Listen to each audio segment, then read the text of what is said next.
Today, we're diving into one of the toughest fights any creative person has to face, and that's the battle against yourself. So let's get right into it. You know that feeling, right? That amazing novel, that business idea you can't stop thinking about, that incredible painting, it's all right there, you can almost taste it, but you just can't seem to get it out. It's so frustrating, and it can feel pretty lonely. But believe me, it is way more common than you think. So, that feeling? That's not a lack of talent, and it's definitely not a lack of passion. No, it's an active force that is working against you. In his book, The War of Art, Steven Pressfield says you're in a real battle with a universal, invisible enemy. And you know, the first step to winning any war is knowing exactly who you're up against. This whole struggle actually has a name, and if we're going to win this battle, we have to define the battlefield. Pressfield has a term for this gap between who you are right now and who you could be. He calls it the unlived life. Just let that sink in for a second. There's the life you're living day in and day out, and then there's the life you dream of, the one where you've actually written the book, or launched the company, or finally finished that album. Well, the space between those two lives, that's the battlefield. So what is this enemy that's squatting right in the middle of our battlefield?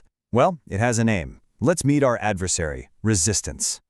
Look, resistance isn't just a bad mood or feeling a little lazy one day. It is an active, destructive force. Its one and only goal is to stop you from doing your work. It doesn't care about you. It hits everybody, and its sole mission is to keep you from becoming the person you are always meant to be. And resistance is incredibly sneaky. It's that little voice whispering, I'll start tomorrow. It's the sudden, overwhelming urge to deep clean your entire house right when you're supposed to be writing. It's doom scrolling on social media, picking a fight for no reason, or even convincing yourself you need to heal more before you can possibly start. These aren't just quirks or character flaws, they are the tactics of your enemy. So if resistance is the enemy, how in the world do we fight back? Well, the answer really boils down to a single choice. You have to stop being an amateur and commit, truly commit, to becoming a professional. Just look at these two paths. On one side, you've got the artist who's totally paralyzed, just waiting for that perfect moment that's never going to come. And on the other, you have the artist who is focused, disciplined, and just doing the work. The only real difference between them isn't talent. It's their mindset. It's a choice. Let's really break this down.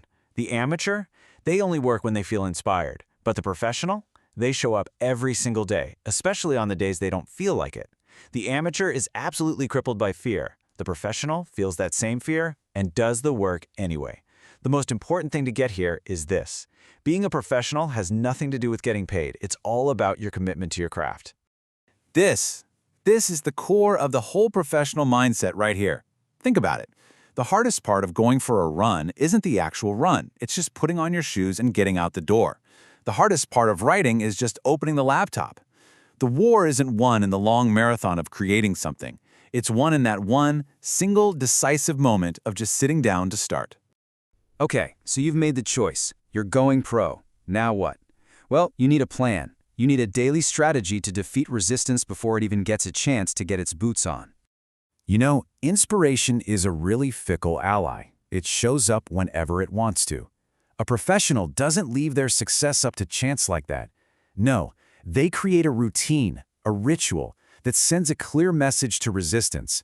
I'm working today, whether you feel like joining me or not. This ritual is your pre-battle prep. So what does this actually look like? Well, first, create order. A chaotic desk just invites a chaotic mind, so tidy up. Second, send a signal to your brain that it's go time. This could be anything, putting on a specific hat, a certain pair of writing shoes, whatever works for you. It's your uniform. And finally, just take a moment to set your intention. Pressfield calls this invoking the muse. It can be as simple as saying, okay, let's do the work. This little ritual bypasses resistance by making the act of starting completely automatic.